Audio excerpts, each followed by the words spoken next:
Welcome to the Rim Break Rodeo. We hope this video helps.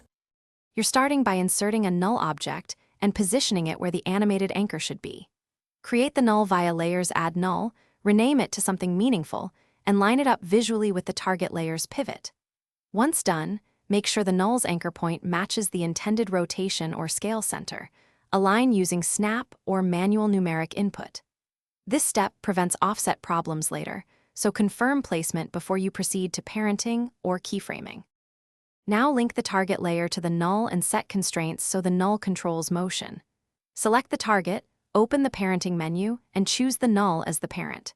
If you need selective control, add constraints like position, rotation, or scale from the effects panel and pick the null as the controller.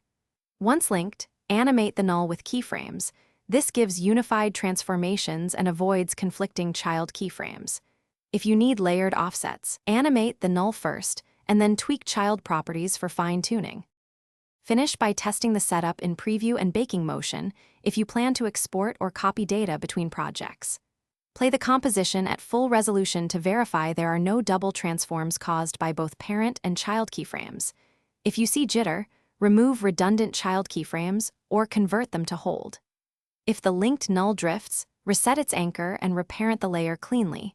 Realign anchors numerically. One quick tip: toggle visibility of motion blur.